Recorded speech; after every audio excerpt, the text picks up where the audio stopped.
Bonjour, merci beaucoup d'être là. J'ai fait une vidéo supplémentaire pour clarifier parce que des fois j'ai des personnes qui me disent oui tu es thérapeute mais des fois tu dis qu'il faut que chacun devienne son propre thérapeute.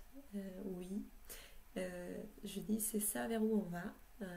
Pour l'instant nous sommes dans une transition, nous sommes dans une période d'apprentissage donc oui on a encore peut-être besoin certains d'aller chercher de l'aide à l'extérieur. Mais c'est pas pareil d'aller voir quelqu'un en sachant que cette personne va me soulager un peu pour que moi je puisse travailler mieux dans mon corps que si je vais en imaginant, en pensant que la personne va me guérir parce qu'elle a un pouvoir que moi je n'ai pas.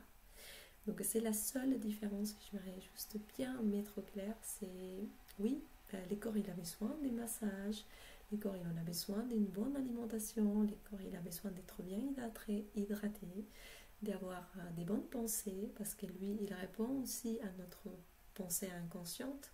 Donc il y a plusieurs choses qui sont en jeu en fait pour que notre intégralité fonctionne bien.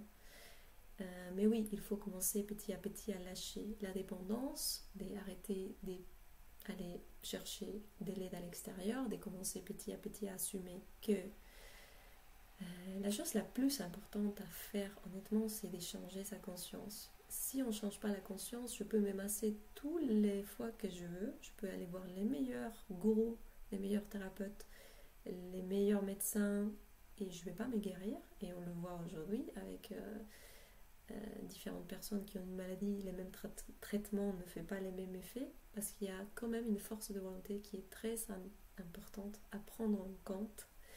Et voilà, je voulais juste clarifier ça. Si vous voulez continuer à aller vous faire masser, ou faire du reiki, vous faire des choses qui travaillent dans les niveaux physiques, il faut être pleinement consciente que ça va agir sur le bien-être de mon corps. Mais si je ne change pas mes habitudes, si je ne change pas ma façon de m'alimenter, de me nourrir mentalement, physiquement, je vais revenir au même point du départ. Et la vie est en train de nous montrer ça, en tout cas.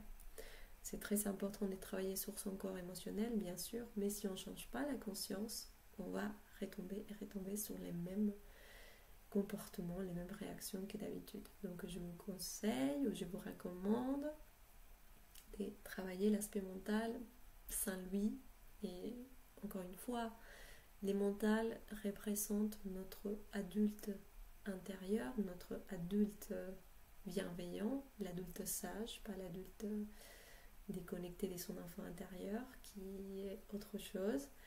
L'âme est liée à l'émotion, à l'enfant intérieur, et le corps, et les suiveurs, et la machine, et l'enveloppe qui contient ces deux parties de soi qui sont là pour jouer, mais avec les trois quoi. Donc aujourd'hui, peut-être c'est notre défi aussi de synchroniser ces trois corps, d'aligner ces trois corps, qu'il y a une cohérence, un équilibre entre ces trois corps.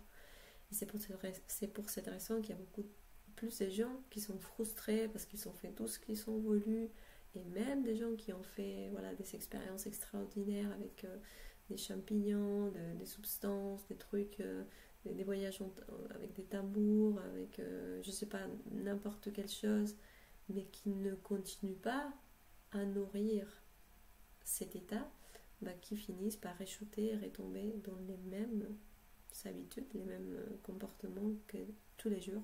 Parce que je dis aujourd'hui, si on n'est pas conscient, ça sert à rien en fait.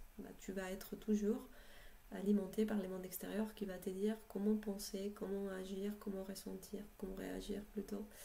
Et voilà, tu vas être programmé par la matrice pour marcher ou fonctionner comme les autres veulent et pas comme toi tu veux être. Donc c'est la différence. Voilà, je voulais clarifier ça. Merci beaucoup pour partager cette vidéo et à la prochaine. Au revoir.